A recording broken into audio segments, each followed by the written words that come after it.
It's happened to some business corporations, and it's more than just the bottom line. Your whole business could go away. And we obviously know that very well here in Houston. So the consequences then of junior leaders who are not doing what they should be doing can be positive on one side, as we saw in the case of the military. And the military, of course, has examples on both sides, and the same in the corporate world. You know, when I was up at the War College, we used to have a tour of the Gettysburg battlefield. Have you ever been to Gettysburg, Pennsylvania? It's a beautiful, moving place. And just to spend a day there to see conflict that took place and the bravery and sacrifice on both sides, I think is moving regardless of who you are, where you're from.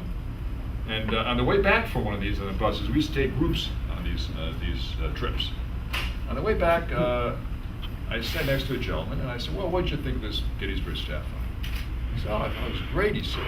He says, way to teach leadership, to see how the battle unfolded and put yourself in the eyes of Robert E. Lee and pick up the charge and all these things was very moving. I said, well, he was the head of a large engineering company. I said, well, do you do any kind of leadership training yourself? And he was a very modest gentleman. He said, yes, we do.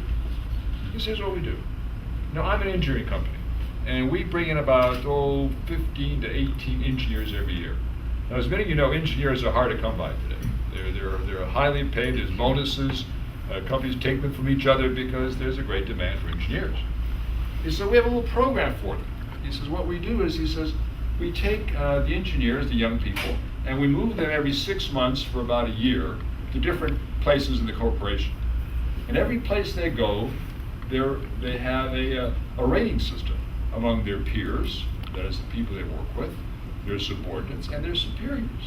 That's not so much a rating system as a description of their strengths and weaknesses. This is called a 360-degree evaluation. It's a very common term now in business called a 360 evaluation.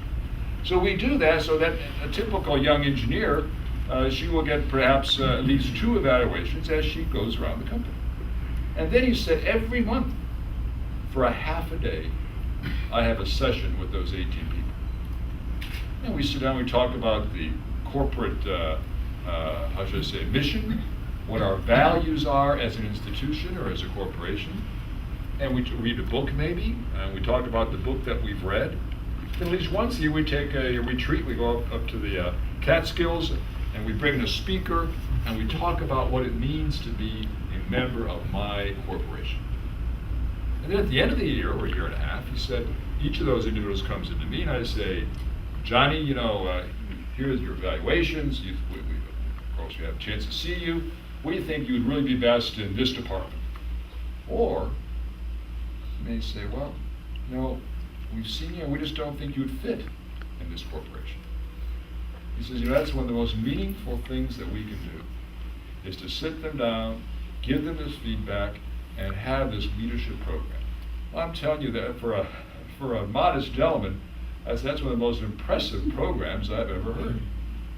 And he said, I have no trouble retaining people, because even those people who don't end up staying with us have the opportunity to learn from us in terms of what their strengths and weaknesses are. They have honest feedback from people about who they are, and the truth is that the majority of them do stay. I have no trouble retaining people, and I have no trouble recruiting people.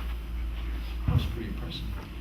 Now, just think of every major corporation had that type of a program. We get honest feedback from all the different people who work with you. You then had someone explain what that means. You don't just get it sort of handed to you, but someone explains and puts this all in context. How much do you learn yourself about yourself? Because that's one of the most important things about leadership, is to know yourself.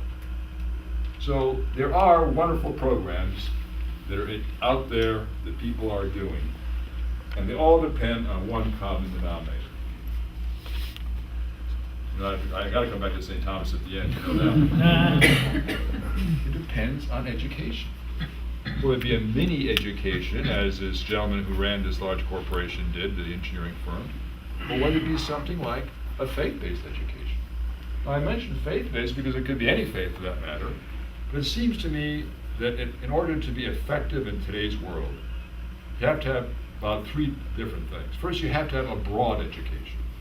You know, I always cringe when someone comes to me and parents say, well, this is Rachel, and Rachel wants to be a doctor. And she wants to take every course you can take in chemistry and biology. I say, well, that's great. I hope Rachel is a doctor. But you know, Rachel might change her mind.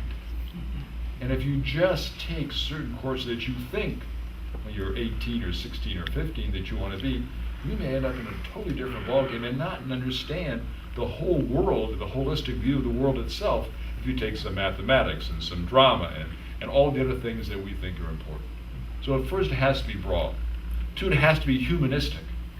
So I think whether you're an engineer or whether you're a social scientist, you have to have a basic understanding of people.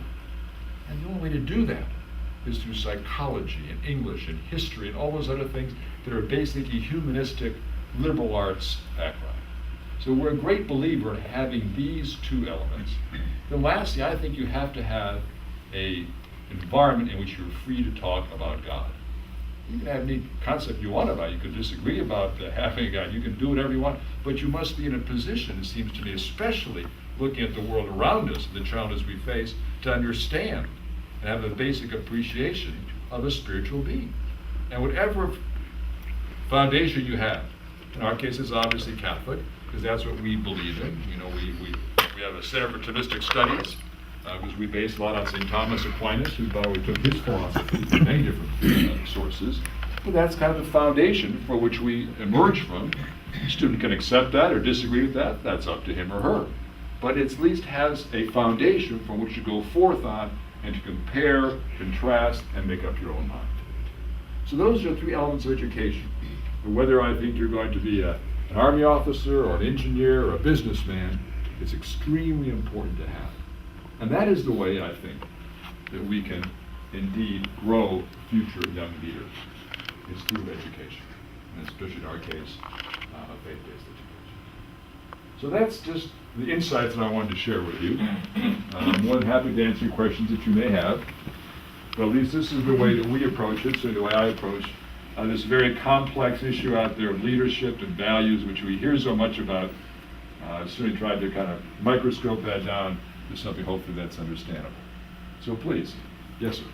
Your chart where you showed the line coming up with the young people, the current environment, Yes.